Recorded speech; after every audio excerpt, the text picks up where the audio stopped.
co-founder of Ananya Foundation.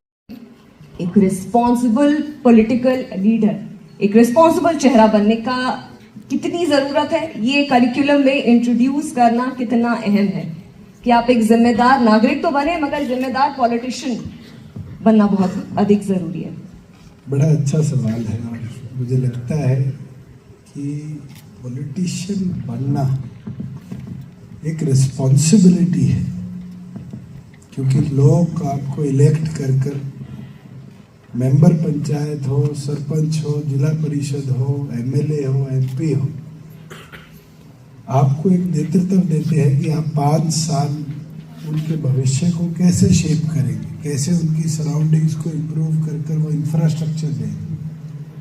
और आज के दिन एजुकेशन के साथ साथ प्रैक्टिकल एक्सपोजर सबसे महत्वपूर्ण है। हम मानते हैं कि हमारे एजुकेशन के स्टैंडर्ड्स, अगर मैं पार्लियामेंट के या विधानसभा के सदस्यों के प्रति देखें तो शायद उतने ज़्यादा एजुकेटेड भी नहीं है जितने शायद विदेशों में हो, जहाँ डॉक्टरेट करे एमपी जाते हैं। मगर हमारे पॉलिटिशियंस का जो प्रैक्टिकल एक्सपोजर है फील्ड का, वो शायद उनसे बहुत ज़्यादा हो, जिसने इस देश को 75 साल शेप करने का मौका दिया। और आज के दिन जब आप ऑफिस में होते हैं तो ये आपकी भी जिम्मेवारी है फिर वोटर्स और वो ना सोचते आपके असेंबली सेगमेंट या आपके पार्लियामेंट्री सेगमेंट के साथ साथ स्टेट और नेशन बिल्डिंग में आपका क्या योगदान रहेगा। और पिछले 8 साल के मेरे इलेक्टेड पॉलिटिकल जीवन के अंदर मैंने तो ये सीखा है कि हमें हर मौके पर कैसे देश आगे बढ़े, प्राथमिकता के साथ हमें काम करना चाहिए। और हमने कर भी दिखाया है इतनी इनोवेशंस पिछले 3 साल में कोविड के अंदर एज अ कंट्री हमने करी है। मैं ये नहीं कहता कि हरियाणा डिड वेल और पंजाब डिड वेल या दिल्ली ने अच्छा किया। एज अ कंट्री जिसकी आबादी 130 करोड़ से ऊपर है, उसने ऐसी बड़ी महामारी से लड़ाई लड़ी है इतनी 3 दौर के अंदर और इस देश को बचाया। और ये चीज मुझे लगता है पॉलिटिकल विल थी जिसने सारे सिटीजन्स को एक यूनिटी के अंदर लाने का काम किया। और आज उसका नतीजा है कि जहाँ लोग दूसरे देशों के अंदर रिसेशन में जा रहे हैं, वहाँ उद्योग बंद हो रहे हैं, इंडिया ने वो अपॉर्चुनिटी ली और उद्योगों को अपनी ओर डाइवर्ट किया। और मुझे तो खुशी है शेयर करते हुए कि हरियाणा के अंदर मारुति सुजुकी ने दुनिया का सबसे बड़ा 10,000 गाड़ी 1 साल में बनेगी इतना बड़ा प्लांट बनाने का निर्णय कोविड के दौरान लिया। एप्पल ने चाइना से अपने ऑपरेशन बंद कर नए जितने फोन आए हैं, आपने देखा होगा आधे made in assembled in China है और आधे अब असेंबल्ड इन इंडिया आ रहे हैं। उन्हें वो प्लांट पूरा हमारे देश में शिफ्ट किया बिकॉज दे सी अपॉर्चुनिटी। और अपॉर्चुनिटी इसलिए कि हमारे देश की आबादी जो है वो हमारे लिए एडवांटेज भी है, डिसएडवांटेज भी है। बट आज पॉजिटिव बात करें, एडवांटेज इसलिए है कि आज के दिन 60% से ज़्यादा हमारी आबादी जो है वो 45 साल की आयु से नीचे है। We are the world youngest country and if we can utilize that power, मुझे लगता है अगले 25 साल में, जैसे आपने कहा कि अमृत काल में जब हम पहुंचेंगे, will be not one of the super power. अगर हमने प्रॉपर विजन के साथ देश में काम किया तो will be the only super power in the world because we have that talent, we have the opportunity and we have the population who can move our country to that direction कि हम global super power बन के दुनिया के ऊपर अपना दम दिखाने का काम करें। और मैं कहूँगा कि इस एजुकेशन को ना छोड़। मुझे मौका मिला सनार में पढ़ने का, 8 साल पढ़ा, यूएस गया 4 साल पढ़ा। वापस आने के बाद मैंने पढ़ाई अभी भी नहीं छोड़ी। मैं मेंबर ऑफ पार्लियामेंट बना, I did MA mass communication, I did LLM. और आज के दिन में जब मैं डिप्टी चीफ मिनिस्टर हूँ, I am still pursuing my PhD in mass communication. मुझे लगता है कि चीज मैंने वहाँ खड़े होकर बोली थी कि knowledge is gained by sharing not by keeping. अगर मैं मेरी जेब में सोच के रख लूं कि आगे पढ़ने की जरूरत नहीं, मैं बहुत ज्ञानी हो गया, तो शायद मेरा भी विजन वहीं का वहीं रुक जाएगा। और जैसे स्वामी विवेकानंद जी ने दुनिया में घूमकर कैसे हमारे देश के कल्चर को बढ़ाया जाए, कैसे यूथ को एम्पावर किया जाए, वो जो काम किया वो शायद उनके करियर के अंदर एक अपॉर्चुनिटी थी जिसने यूथ को जागरूक किया। आज मेरे पास ये मौका है कि मैं जहाँ इनको रिप्रेजेंट भी करता हूँ, क्योंकि कोई ज़्यादा उम्र का फर्क नहीं है। और अगर मैं गलत नहीं हूं तो लिम्का बुक ऑफ रिकॉर्ड्स में youngest ever elected member of parliament के रूप में उनका नाम शुमार है, दुष्यंत जी का। तो ये बहुत सही बात है कि कोई अंतर इतना ज्यादा उम्र का फर्क है नहीं। तो मैं एक चीज जरूर कहूँगा कि वो अपॉर्चुनिटी राइट टाइम पे के लिए कम कर पाए। और मुझे मौका मिला पार्लियामेंट में 25 साल 11 महीने का जाने का, और फिर विधानसभा में आने का, और आज ये जिम्मेवारी को निभाने का। मगर उस अपॉर्चुनिटी भी देखता हूँ मैं, और एक रिस्पॉन्सिबिलिटी भी मांगता हूँ कि when I am so young, मेरे ऊपर शायद निगाहें एक नहीं 3 जनरेशन्स की है, और वो 3 जनरेशन्स भी ये देखती है कि हाउ विल आई परफॉर्म। मुझे क्रिटिसाइज करना बहुत आसान है, देते हैं युवा है, मगर आज ग्लोबली उठाकर देखो, बड़ी मल्टीनेशनल कंपनीज के सीईओ सीएफओज जितने हैं, अब उनका एज ग्रुप 70 से डिक्लाइन होकर धीरे धीरे 50 के 45 के आसपास आ रहा है। और शायद आने वाले समय में ये अपॉर्चुनिटी, मेरे को लगता है सुमित जी ने भी उस युवा टाइम पे निकाली कि ये मीडिया के अंदर उस अपॉर्चुनिटी को देखा है। मधुर जी ने भी, संग्राम ने देश को रिप्रेजेंट किया। और वो एज ग्रुप एक ऐसा होता है कि अगर हम डाइवर्ट कर जाते, हम 4-5 में से कोई वो यूपीएससी ना क्लियर करते अंजलि जी, तो शायद आज किसी और दिशा पे, मगर दिशा जब मिल रही है और पेरेंट्स का सपोर्ट है, I would request all of you in this hall, don't lose this opportunity. पूरी निष्ठा के साथ आपका जो विजन है, आपकी जो सोच है, उसको अचीव करने के लिए give your 100%, and with God grace I believe you will achieve what your parents wanted, what you wanted. मगर हाँ, कई बार एक क्लैश ऑफ इंटरेस्ट होता है। पेरेंट्स कहते हैं डॉक्टर बनना है, बच्चा चाहता है मैं इंजीनियर बनता हूँ। वहाँ मुझे लगता है ये जो फ्रंट 2 रोज में आपकी फैकल्टी बैठी है, they are your real counselors. Sit with them, discuss with them, and they can always help you to take the right path on right time.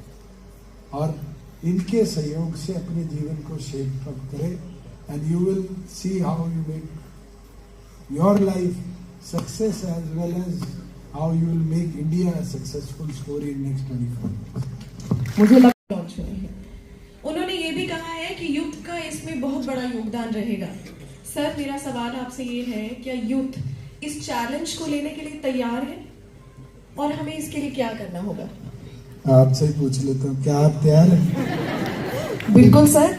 अगर आप तैयार हैं, और दिन प्रतिदिन हमारे देश में आपकी यूनिवर्सिटी जैसे अनेक इंस्टीट्यूशंस खुल रहे हैं, अलग अलग एरिना में खुल रहे हैं, वो अपॉर्चुनिटीज आज हम पैदा करके दे रहे हैं जो शायद हमारे से पिछली जनरेशन्स के पास नहीं थी। तो बिल्कुल we are ready, we are equipped, and next 25 years will be dynamic for the country's growth. आज हम जो सोचते हैं 25 साल बाद टेक्नोलॉजी कहाँ से कहाँ पहुँच जाएगी, ये तो शायद आपको भी विश्वास ना हो। जब मेरा जन्म हुआ था, मोबाइल नहीं एग्जिस्ट करते, शायद यहाँ बैठे हुए 2-3 लोग हुए होंगे जिनके जन्म पे मोबाइल एग्जिस्ट करते हैं। पर आज जो पीढ़ी पैदा हो रही है वो साल की होती नहीं है, उससे पहले आईपैड कैसे चलता है, मोबाइल कैसे चलता है, वीडियो कैसे चलती है, वो देख लेती है। तो दिन प्रतिदिन जो एवोल्यूशन है, उस एवोल्यूशन के अंदर युवा देश होना हमारी एडवांटेज है। जो अडेप्टेशन है नई चीज के प्रति, वो हमारी एडवांटेज है कि वी आर वर्सेटाइल। आज एक देश हिंदुस्तान जैसा जिसमें अपने आप में सैकड़ों भाषा बोली जाती है, और सबसे अच्छी चीज है, मैंने पार्लियामेंट में स्मृति ईरानी जी HRD मिनिस्टर होती थी, जब एक सवाल पूछा था कि why don't we have top 200 universities में एक भी इंडियन यूनिवर्सिटी, तो she said because we don't speak English. I put a counter question to her कि चाइना में के लिए मैंड्रिन बोली जाती है, फिर भी 2 यूनिवर्सिटीज है।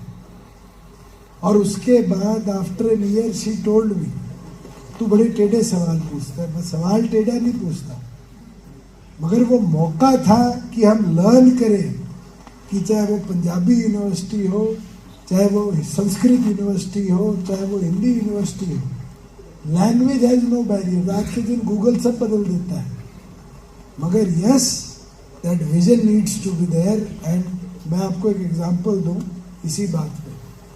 हमारे यहाँ पर नेदरलैंड से कभी इन्वेजन हुई थी, और केरला के हमारे बड़े ये वैदिक बुक्स को वो ले गए, और आज वहाँ यूनिवर्सिटी में पढ़े हैं कि जड़ी बूटियों से कैसे इलाज होगा। दे वर फेसिंग अ प्रॉब्लम कि वो वेद पढ़े कैसे। तो अब नेदरलैंड्स की उस यूनिवर्सिटी के अंदर मलयालम का कोर्स शुरू किया गया है। They are looking it as an opportunity, because क्या पता वो आज से 200, 400, 500 साल पुराने किताब के अंदर क्या किस बीमारी का इलाज निकल जाए। और हमारे पास तो एडवांटेज है, हमारे तो अब हमारी जनरेशन के पेरेंट्स जो हैं, जो पेरेंट्स बन रहे हैं, वो तो शायद पंजाबी हिंदी बाद में अपने बच्चों को सिखाते हैं और सबसे पहले इंग्लिश में बात करते हैं। And we in next 25 years will take that as an advantage to compete with the globe and overcome the barriers we had in the past and become a superpower when we will be at 100. मेरे सवाल का आप जवाब दे दें। New age जो agriculture जिस तरह के टेक्नोलॉजी या मेथड्स इंट्रोड्यूस करे जा रहे हैं, एक वक्त ऐसा था कि किसान किसानी छोड़ना चाहता था, लेकिन अब जो नई तरीके की जो टेक्नोलॉजी आ रही है, चाहे फिर हम ऑर्गेनिक फार्मिंग की बात करें या जिस तरह से युवा अपना झुकाव बाहर से सीख करके आ रहे हैं या हिंदुस्तान में भारत में ही सीख करके वो टेक्नोलॉजी यहाँ अप्लाई कर रहे हैं, एक फक्र की बात हो रही है कहीं ना कहीं कि हम किसानी कर रहे हैं। बड़े बड़े इंस्टीट्यूट से पढ़े हुए बच्चे, स्टूडेंट्स वापस इस न्यू एज एग्रीकल्चर की तरफ रुख कर रहे हैं और देश को कहीं ना कहीं कुछ कॉन्ट्रीब्यूट करना चाह रहे हैं। बड़ा अच्छा सवाल इसलिए है कि 70% इस हॉल में लोगों के परिवार का कोई ना कोई सदस्य इस जनरेशन में ना हो, पिछली जनरेशन में एग्रीकल्चर से जुड़ा। हमारे देश की लगभग 60-62% आबादी आज के दिन भी एग्रीकल्चर का प्रॉब्लम है। लैंड एरिया बढ़ नहीं सकता, पॉपुलेशन बढ़ रही है, परिवार बड़े हो रहे हैं, खेती का एरिया जो है वो डिक्लाइन हो रहा है। पहले आपने पंजाब में सुना होगा, बड़ा जमींदार है, 100 किले है, 200 किले है, और अब बड़ा जमींदार 20-22 किले पे आ जाता है। मगर हम छोटे एरिया में ज़्यादा यूज कैसे ले पाए, इसके ऊपर बहुत काम हुआ और धीरे धीरे हमने आउटपुट देखा। हम इकलौता वो देश है जिसने तीनों रेवोल्यूशन को छुआ, green revolution, white revolution, blue revolution. हमने फिशरीज को भी डेवलप किया, हमारी किस्मत है पूरा साउथ हमारा फिशरीज में कनेक्टेड है। हरियाणा, पंजाब ग्रीन रेवोल्यूशन में शायद सबसे अग्रणी थे और देश को आज मॉडल भी दे रहे हैं। व्हाइट रेवोल्यूशन में गुजरात, मध्य प्रदेश जो हमारे एरिड जोन थे, उनने प्राथमिक कदम उठाए, मगर धीरे धीरे वो सारे देश में टेक्नोलॉजी शेयर हुई और आज आउटपुट आने लगा। मगर दिस इज द मैक्सिमम। अब हम देखने लगे कि जीरी इतनी उग चुकी कि डार्क जोन डिक्लेयर होंगे। अब शायद हमें पैडी की खेती पड़े, राइस कम करना पड़े, वीट कम करना पड़े। पर दूसरी ओर है, हमारी एक पॉपुलेशन ऐसी होगी तो खेती को टूरिज्म की तरह ट्रीट करने लगी कि साल में एक बार खेत में गए, लेबर को पैसे दिए, बीज ले आइए, और एक बार खेत में गए कि कटाई होगी, चलो मंडी में बेच आओ।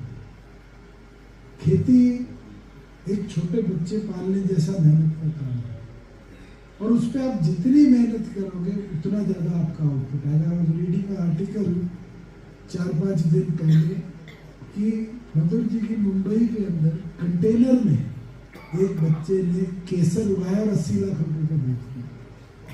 लोहे के कंटेनर में कश्मीर का वेदर रखा गर्मियों में और 1 करोड़ रुपए का केसर बेचा। That is technology and agriculture together, collaboration के साथ आगे ले जाना। और आज हमें वही करने की जरूरत है कि हम किसान को कैसे बेहतर टेक्नोलॉजी ट्रांसफर कर पाए। केंद्र भी, प्रदेश सरकारें भी सब्सिडी बहुत दे रही, स्कीम्स बहुत ला रही, मगर नई जनरेशन उसको अडॉप्ट नहीं कर रही। मैंने पर्सनली, आपने एंटरप्रेन्योर की बात करी, पॉलिटिक्स के साथ साथ हमें कुछ और चीज़ें भी करना चाहिए। मैंने एक प्रोजेक्ट लिया, मेरे को सरदार प्रकाश सिंह बादल जी ने एक बार बोला, कहता पुत्र आपा खेती छोड़ दे पे, तू कुछ तो कर। मैं कहती दोस्तों नहीं करना है, क्या तू कोई प्रोजेक्ट ले और उन्होंने लेके चल। मैंने डेयरी को कैसे आधुनिक टेक्नोलॉजी के साथ बनाया जाए एक प्रोजेक्ट किया, और अब मैं 22 प्रोजेक्ट्स की FSSAI अप्रूवल ले आया। 38,000 लीटर घी मैंने दिसंबर में प्रोड्यूस करके मार्केट में दिया। तो that is only with an advantage कि हमने गांव लेवल पर चिलिंग यूनिट्स लगा दिए, जो गांव के किसान का दूध सुबह शाम इकट्ठा करेगा, 2 डिग्री सेल्सियस पे लाएगा। मोबिलिटी बढ़ा दी कि ट्रक दिन में एक बार गांव से दूध इकट्ठा करके सेंट्रल यूनिट पे चिलिंग स्टेशन पे लाएगा, और जब बल्क में इकट्ठा हो जाता है तो चिलिंग स्टेशन से मेन प्लांट में लाके उसको प्रोसेस किया जाएगा। टेक्नोलॉजी अवेलेबल है, मगर सिर्फ अमूल पूरे देश में करेगी या वेरका वीटा पूरे देश में करेगी, पॉसिबल नहीं है। आज तो सेल्फ हेल्प ग्रुप्स, FPOs, इतनी सब्सिडी के साथ इतनी अपॉर्चुनिटीज हमारे युवाओं को मिल रही है कि हम डेवलप कर सकते हैं। आपने कभी इंडिया में मॉडल सुना था कि ट्रैक्टर घंटे के किराए पे मिलेगा? सीडर जो एक बार चाहिए होता है, सुपर सीडर, किसान नहीं खरीद सकता। मेरे सनार के पढ़े हुए 2 जूनियर्स ने पंजाब में एक कंपनी शुरू करी, और आज उनके पास 200 ट्रैक्टर और सीडर और इस तरह के कल्टीवेटर का एक ऑन्ट्राज है, और उनने एक यूनिट बना लिया जो यूनिट के अंदर जाकर कोई भी फार्मर घंटे के हिसाब से इक्विपमेंट और ट्रैक्टर किराए पे लेकर अपनी खेती जोत सकता है, और घंटे के हिसाब से पैसा देकर अपने उसका यूटिलाइजेशन कर सकता है। That is an opportunity. और मुझे लगता है फार्मिंग के अंदर सबसे जरूरी है कि राइट टाइम पे राइट इक्विपमेंट फार्मर्स को मिल जाए, क्वालिटी ऑफ सीड्स हम इंश्योर करें बेटर हो, फर्टिलाइजर धीरे धीरे कम हो। हम ऑर्गेनिक की बात करते हैं, ऑर्गेनिक पॉसिबल नहीं है। अगर कोई आपको घी और दूध ऑर्गेनिक के नाम से बेचता है तो सबसे बड़ा झूठा है। गाय को पैदा करने के लिए भी इंजेक्शन लगाया जाता है, गाय बीमार होती है तो इंजेक्शन लगाए जाते हैं, तो ऑर्गेनिक कैसे रहा? उसका चारा उगाने के लिए यूरिया गिरी जाती है, DAP डाली जाती है, ऑर्गेनिक नहीं हो सकता। मगर हाँ, क्वालिटी इंश्योर हो सकती है। उसके अंदर जो ट्रेसेस हैं इन चीज़ों के, वो रिड्यूस करे जा सकते हैं, और वो जब ही करे जा सकते हैं जब आप अपनी सॉइल टेस्टिंग कराएं, आप अपनी प्रोडक्ट जो है उसको क्वालिटीफाई कर आगे ले जाए। मैं पंजाब का एक और एग्जाम्पल दूँ, लड़का मेरे पास आया और एक डब्बे में उसने टॉफ़ी रखी। मैं कहा किस चीज़ की टॉफ़ी है? कहते जी ऑर्गेनिक गुड़ है। ऑर्गेनिक गुड़ को टॉफ़ी की शेप में उसने काटा और काट के टॉफ़ी के रैपर में पैक कर दिया। कहता जी अब बस मेरे को यह अपॉर्चुनिटी मिल जाए कि मैं इंडिया के सारे इंडियन रेस्टोरेंट्स में एक एक डब्बा सैंपल छुड़वा दूँ, तो फिर मेरी भी स्टार्टअप चल जाएगी। तो he took that as an opportunity. और मुझे लगता है आप सारे यहाँ बैठे हैं, ecommerce has made life so easy. अगर गांव में आपको कोई चीज़ अच्छी लगती है, गांव की 10 औरतें 5 आदमी, तो take that as an opportunity. आप अभी भी पढ़ते पढ़ते एंटरप्रेन्योर बन सकते हैं। एक हमारी झज्जर की बहन सिंगापुर पढ़ने गई, तो उसकी दादी गई क्रोएशिया की डॉल बना रही थी, तो उसने पूछा कितना खर्चा, कहती धागा मेहनत सब मिला दो तो 500 रुपये होगा। उसने 200 डॉल इकट्ठी करी और सिंगापुर जाके $20 में एक डॉल थी। वैल्यू एडिशन कितनी होगी? This is what we require. Farmer की प्रोडक्ट को वैल्यू एडिशन देना, और अगर हम दे पाएंगे, आप लोग पढ़े लिखे हो, गांव में जाते हो, आपके रूट्स कनेक्टेड है, अगर आप दे पाओगे then only we will be able to save our farmers, we will be able to save our farmers. Thank you so much, Vishnu. It was very well answered.